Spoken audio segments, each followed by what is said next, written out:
తెలంగాణ ప్రభుత్వ పాలనలో కొత్త అధ్యయనానికి తెరలేపనుంది. కాగితాలకు గుడ్ బై చెబుతూ పూర్తిగా డిజిటల్ విధానంలో తొలి ఈ కేబినెట్ సమావేశానికి రాష్ట్ర ప్రభుత్వం సిద్ధమైంది.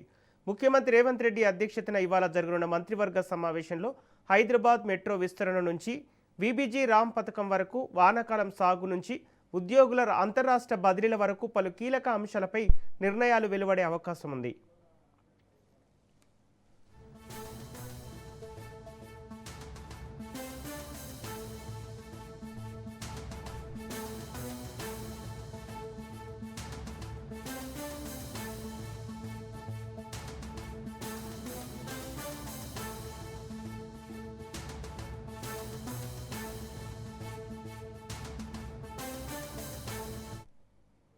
రాష్ట్ర సచివాలయంలో జరిగే కేబినెట్ సమావేశాన్ని పూర్తిగా డిజిటల్ విధానంలో నిర్వహించనున్నారు. గత కేబినెట్లో తీసుకున్న నిర్ణయం మేరకు ఇకపై మంత్రివర్గ సమావేశాలని ట్యాబ్ల ద్వారానే నిర్వహించనున్నారు. ముఖ్యమంత్రి సహా మంత్రులందరికీ ఇప్పటికే ట్యాబ్లు అందజేశారు. ఈ సమావేశంలో హైదరాబాద్ మెట్రో రైల్ విస్తరణ ప్రాజెక్టు పురోగతి, కేంద్ర ప్రభుత్వంతో సమన్వయం, తదుపరి కార్యాచరణపై మంత్రివర్గం సమీక్షించే అవకాశం ఉంది. గ్రామీణ ఉపాధి హామీ పథకానికి ప్రత్యామ్నాయంగా కేంద్రం ప్రతిపాదించిన వీబీజీ రామ్ పథకంపై కూడా కీలక చర్చ జరగనుంది. పథకంలోని కొన్ని నిబంధనలపై రాష్ట్ర ప్రభుత్వం ఇప్పటికే అభ్యంతరాలు వ్యక్తం చేసిన నేపథ్యంలో క్యాబినెట్ నిర్ణయంపై ఆసక్తి నెలకొంది. వానాకాలం సాగు సన్నాహాలు, విత్తనాలు, ఎరువుల సరఫరా, పంటల వైవిధ్యం, వర్షాభావ పరిస్థితులను ఎదుర్కొనే చర్యలతో పాటు ప్రత్యామ్నాయ పంటలకు ప్రోత్సాహకాల అంశాలు కూడా చర్చకు వచ్చే అవకాశం ఉంది. ఆంధ్రప్రదేశ్, తెలంగాణ రాష్ట్రాల మధ్య స్థానికత ఉన్న ఉద్యోగుల పరస్పర అంతర్రాష్ట్ర బదిలీలు, హైదరాబాద్ కోర్ అర్బన్ ప్రాంతంలోని ఎస్ఐజీ హౌసింగ్ ప్రాజెక్టుకు సంబంధించిన ప్రతిపాదనలపై కూడా మంత్రివర్గం కీలక నిర్ణయాలు తీసుకునే అవకాశం ఉందని అధికార వర్గాలు చెబుతున్నాయి. ఇదే అంశానికి సంబంధించి పూర్తి డీటెయిల్స్ మా ప్రతినిధి సునీల్ అందిస్తారు. సునీల్, తెలంగాణ ప్రభుత్వ పాలనలో కొత్త అధ్యయనానికి తెరలేపనుందో తెలుస్తోంది, అప్డేట్స్ ఏంటి?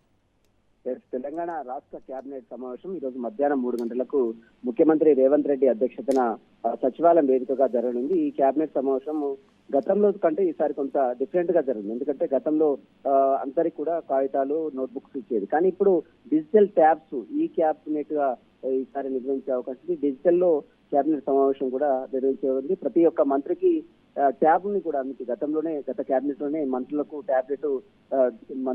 ట్యాబ్ ఇచ్చినటువంటి నేపథ్యంలో ఈసారి మొత్తం కూడా అన్ని శాఖ మంత్రులకు ట్యాబ్ ఇచ్చి డిజిటల్ ఫార్మాట్ లో ఈసారి కేబినెట్ సమావేశం జరగనుంది. ప్రధానంగా ఈ కేబినెట్ సమావేశంలో అనేక అంశాలపై కూడా చర్చించే నిర్ణయం కూడా తీసుకునే అవకాశం ఉంది. ప్రధానంగా ప్రస్తుతం రాష్ట్ర వ్యాప్తంగా తీవ్ర చర్చగా మారినటువంటి మెట్రో విస్తరణ పనులు ఫేజ్ 2 కావచ్చు, ఫేజ్ 1 ఇప్పటికే ఎల్ఎన్టీ సంస్థ నుంచి తెలంగాణ రాష్ట్ర ప్రభుత్వం టేక్ ఓవర్ చేసింది కాబట్టి వాటికి సంబంధించినటువంటి నిధుల సమీకరణ అనే అంశంతో పాటు మెట్రో రైల్ ఫేజ్ 2 కు సంబంధించినటువంటి పనులకు సంబంధించిన అంశాలపై కూడా ఈ రోజు కేబినెట్ లో చర్చించి కీలక నిర్ణయం కూడా తీసుకున్నారు. దీంతో పాటు నిన్న నుంచి దేశవ్యాప్తంగా కూడా గ్రామీణ ఉపాధి హామీ పథకం ఏదైతే మహాత్మా గాంధీ గ్రామీణ ఉపాధి హామీ పథకాన్ని ఈసారి వీబీజీ రామ్జీ ఉపాధి హామీ పథకంగా కేంద్ర ప్రభుత్వము ఆ పేరు మార్చింది కాబట్టి దానికి సంబంధించినటువంటి విధి విధానాలు ఇప్పటికే కేంద్రం ప్రకటించింది.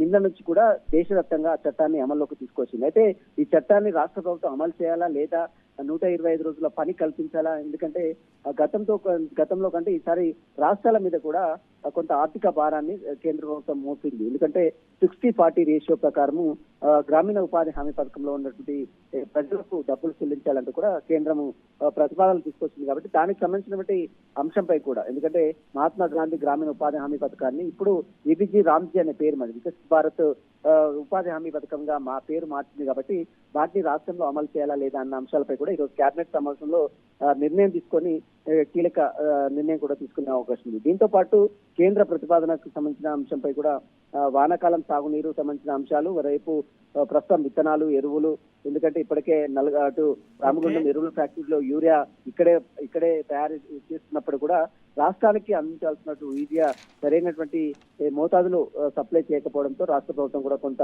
కేంద్రం తీరుపై కూడా అసహనం వ్యక్తం చేస్తుంది. ఇక దీంతో పాటు పంటల వైవిధ్యం, రైతులకు సంబంధించినటువంటి ప్రోత్సాహాలకు సంబంధించిన అంశాలు, పంటల మార్పిడి, ఎందుకంటే గతంలో వరి వేస్తే దాదాపు 80 లక్షల మెట్రిక్ టన్నుల ధాన్యాన్ని రాష్ట్ర ప్రభుత్వం కొనుగోలు చేసింది.